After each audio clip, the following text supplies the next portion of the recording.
we usually call it the planetary wall, but planetary shell, are related to the Great Flood. And they're also related to the Bermuda Triangle and other areas of the ocean where disappearances have occurred. Inside the Earth, outgassing that produces atmospheres and oceans built up deeper because of this smaller area above an inside sphere. This built pressure. Now, those who created humanity and who warned Noah of the Great Flood actually released the waters through channels, through the planetary wall to the outside to create a balance of pressure, right? And interesting. When you look at Genesis, see, we've gone into Genesis. Now, Genesis is a book of history. This is not a religious book, but it's a book of history, and therefore we have to take it into consideration with evidence. Okay. And they talk about the fountains of the great deep were risen, and the windows of the heavens are opened up. Now, if you think about it, when this excess ocean from the inner world, which had to form because of the conforms of a hollow sphere, it eroded the channels cut out. Now we have a situation where the oceans are deeper because it's balanced, not through the melting of an ice age, and where these openings have been eroded away, we have a false sea floor. And what happens is the sediments have settled back down into these openings and disguised them. Once you get currents or air differences between differences between the outer and inner world, these false sea floors move up and down and currents travel through them to the inner world. Now, this is what we're experiencing in the Bermuda Triangle. These are the only openings we know of. But the thing about it is that in order to release the floodwaters successfully and evenly, there were many channels cut all over the world, and there are places in the bottom of the ocean because that's where the planetary shell is thinnest. One of these is at the North Pole. That's why we get pollen and we get warm sea currents where there shouldn't be at the North Pole.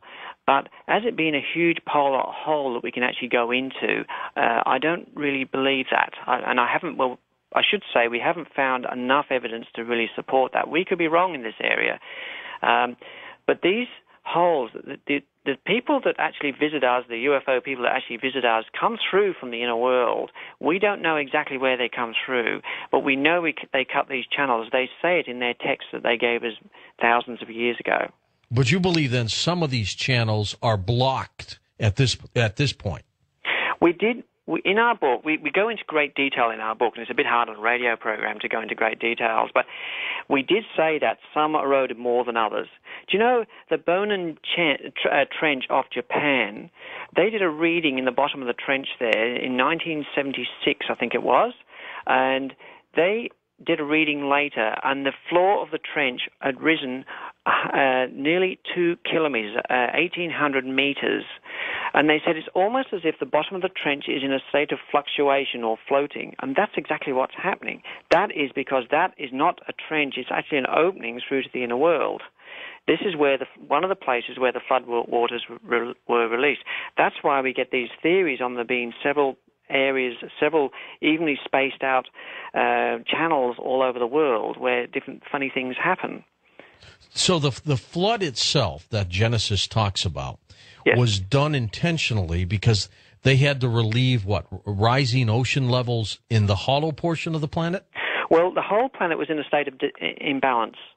And until that water was released, there was always a danger that if there was a meteorite impact that ruptured the planetary wall or planetary shell, they could have a major catastrophe.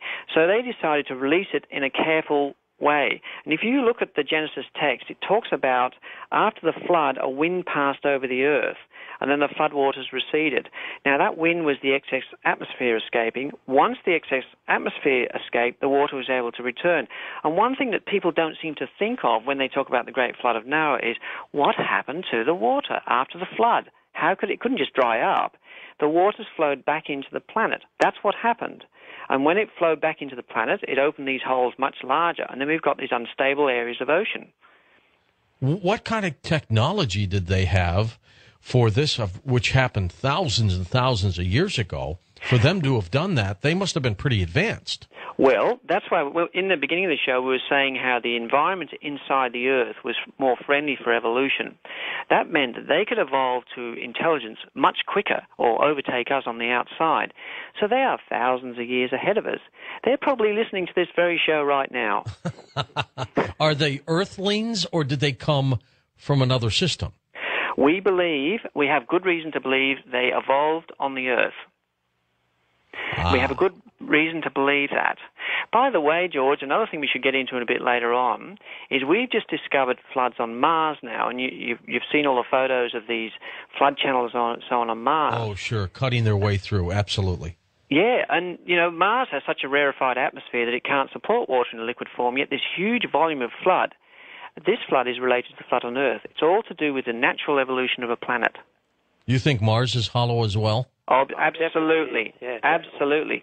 And the interesting thing there, George, is this, that if there is water coming through the surface of Mars at the present time, as is seen on a lot of the photos from NASA, they certainly look as though they're very fresh, these erosion channels, and in cases it looks damp, as though the water's still come to the surface, and NASA themselves have actually suggested that the water is still rising. So if the water is still rising to the surface, that means a few things. It means there is still an atmosphere inside Mars. It means there is heat inside Mars because water would freeze if there's no heat. Therefore, where you've got heat and you've got atmosphere and you've got water, you've got the potential for life. Who knows what we're going to find inside Mars?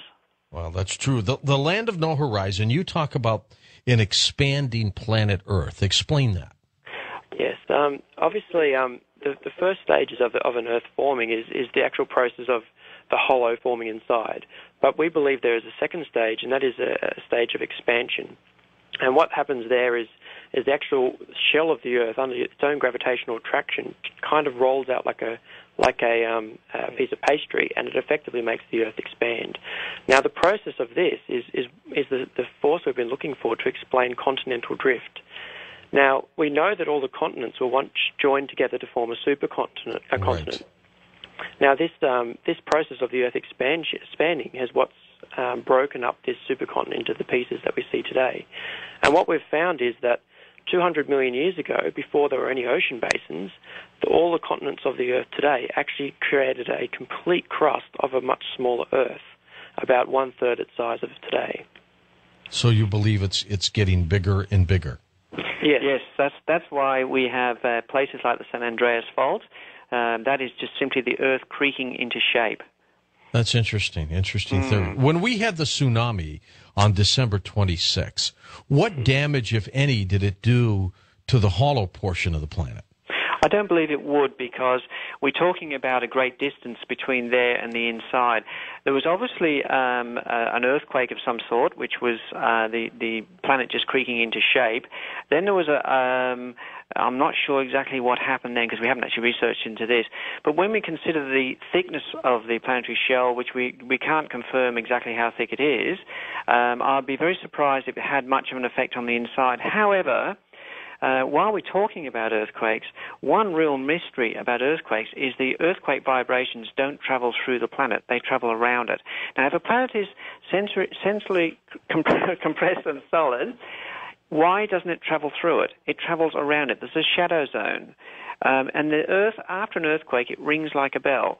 So perhaps on the inside surface, below that tsunami area, they would have experienced some tremor. But whether it may have even been greater on the inside, they may have had a tsunami too. It's very hard to really tell. It'd be a bit of guesswork. Well, I got to tell you, it's an incredible theory. There are others who have speculated about the planet itself being hollow as well. And I wonder why mainstream science, Kevin and Matthew, really hasn't investigated this. Or have they, and for some profound reason, they just don't want the world to know? You know, we talked about governmental conspiracy. We believe it's, I'll cut back to Matthew in a second, but we believe, you know, a few hundred years ago, everyone in the whole world thought the Earth was flat, and the whole world was wrong, right? Now, then they also thought the sun revolved around the Earth. Yes, that's right. Yeah. All sorts of funny things. The oceans are right, but then once they realized the Earth was round and it was proven, there was a sudden surgence of interest, and the solid compressed Earth theory came into being. Everything pointed to the center of the Earth when it's dropped. an assumption was made without proper investigation using primitive science. Like some occult, I suppose, in a kind of a way, that's stuck with us for generations. And now science has built other theories on top of that. It's like building a skyscraper on shaky foundations.